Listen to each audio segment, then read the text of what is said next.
Hey guys, in today's video I'm going to talk about backhand timing, and I'm going to cover both the two-handed backhand and the one-handed backhand. And many of you who have watched my forehand timing video have asked me in the comment section whether the timing on the forehand is the same as the timing on the backhand. And while the timing is exactly the same on the forehand and the backhand, the way we set up the stroke is quite different. And one big difference in the setup between the forehand and the backhand are the biomechanics. So we can easily take the racket back on the forehand without turning because the arm will freely go back. Now it won't go back as far as it can with a full turn, but still we can generate a substantial backswing without turning at all. And this is almost impossible on the backhand because we do have to reach on the other side of the body to take the racket back. So if I don't turn at all on the one-handed backhand, I cannot take my racket very far back, and even more so on the two-handed backhand.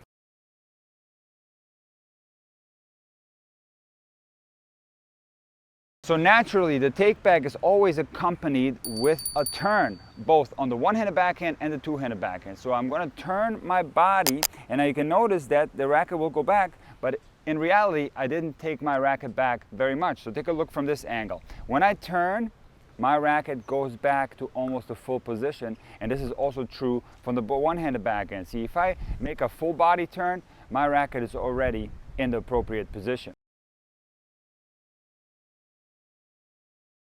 So let's start off with the timing on the one-handed backhand. So as I'm turning on the backhand, I don't need to take my racket very far back. Now the initiation of the stroke will start when the racket begins to drop. And on the best one-handed backhands in the world, the racket will actually drop behind the body, and this has to do with the amount of turn the player is generating. And the racket is not necessarily going to go back very far. So I can show you from this angle, the arm will not extend backwards into a backswing. Now some players will have an extension prior to the racket drop, players such as Shapovalov and Thiem, but most players will have a bent arm, and then as the racket drops, the arm begins to straighten, and usually the racket will drop behind the body like this.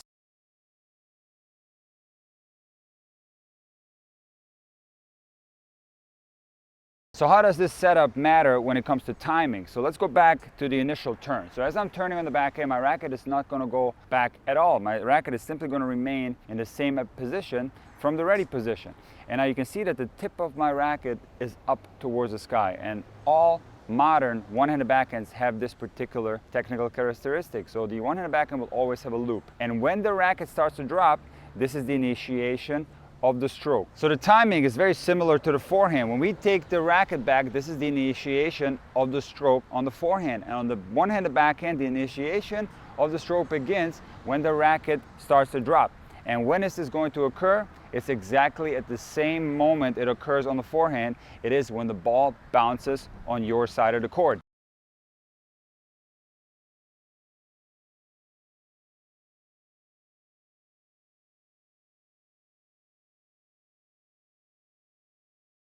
Now you don't want to drop the racket prior to the ball bouncing on your side of the court, because this will guarantee you that you're going to be stuck in a racket drop. And when you accelerate from the racket drop, the range of motion is much smaller than when you accelerate from this position. See, naturally, as you accelerate from here, the racket has more range of motion and will pick up more momentum as it goes towards the ball. So basically, on your one-handed backhand, you need to make a quick preparation. This is crucial if you want to time your backhand well. And once you have set up the backhand perfectly, simply wait until the ball has bounced on your side to initiate the stroke, meaning this is when you are going to drop your racket. And when you do this, you're going to be able to accelerate your racket much faster than if you take it back too early. This will cause you to accelerate slower, and indeed, by dropping your racket too soon, you will actually make contact with the ball late most of the time. Now the two-handed backhand is a little bit different than the one-handed backhand, and the take back is also different. So we already discussed that the racket on the high level one-handed backhands will drop with the racket being parallel to the back fence. This does not take place on the two-handed backhand, and the reason is we don't want to bend our non-dominant wrist to this severe level. Now on the WTA Tour, the racket does go behind the body a little bit more, but it's more the back elbow going behind the body. So the non-dominant elbow will be tucked in behind the body. On the ATP Tour, when the racket drops, the racket will usually be on the hitting side of the body. So on the two-handed backhand, there will be a little bit of a take back, and this also depends on what kind of arm structure the player has. So some players will have both arms straight, some players will have only the dominant arm straight and the non-dominant arm bent, and some players will also be bent with both arms. So the two-handed backhand is quite complex when it comes to the backswing.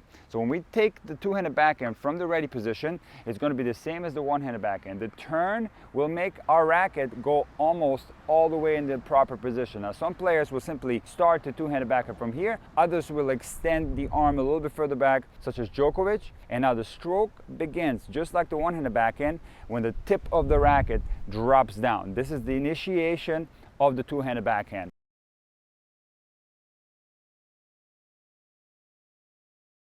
And when should this occur? It occurs exactly the same moment as the forehand, as the one-handed backhand. It occurs when the ball has bounced on your side. When you do it with this particular timing, the racket will be able to accelerate much faster than if you do it too early. See, what happens if you drop your racket prior to the ball bouncing on your side, let's say when the ball clears the net, you are guaranteed to be stuck in the racket drop. And when you accelerate from the racket drop, you will get less momentum, less acceleration than when you do it from this position.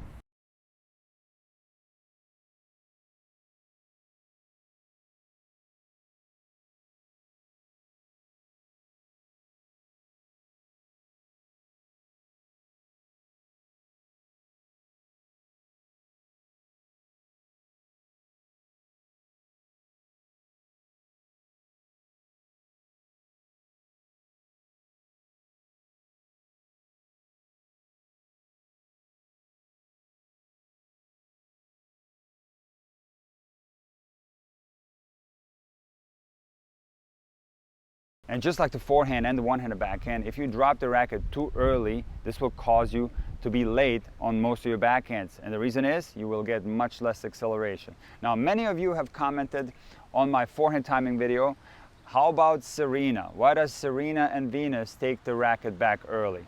And I can tell you, yes, it's absolutely true. Venus and Serena take the racket back early and they are waiting with the racket in the take-back position. This is especially true when they're practicing a little bit less on the forehand side when they play matches. The intuition takes over in the forehand is more like all the other high-level players where the racket will accelerate from the loop. But on the backhand, indeed, even in matches, the racket will go back early and they will accelerate from this position. Another player who has done this in the past was Bjorn Borg. Bjorn Borg would take the racket back early and he would also accelerate it from here. But interestingly, the player's intuition will take over in that particular moment. And the player knows, maybe even at the subconscious level, that there's not as much acceleration when we accelerate the two-handed backhand from here. How do we get more acceleration? By dropping the racket. We get more momentum going from a high place to a low place. This part of the backhand gives us a little bit more momentum. So what happens on Bjorn Borg's and Serena's backhand is that if you watch carefully, Serena will take the racket back early and now she's waiting here. And when the ball gets closer to her, she still loops the racket. And you can take a look in super slow motion on both Serena and Bjorn Borg. They will take the racket back early like this. Now they're waiting and very close to striking the ball, the racket goes up and then down.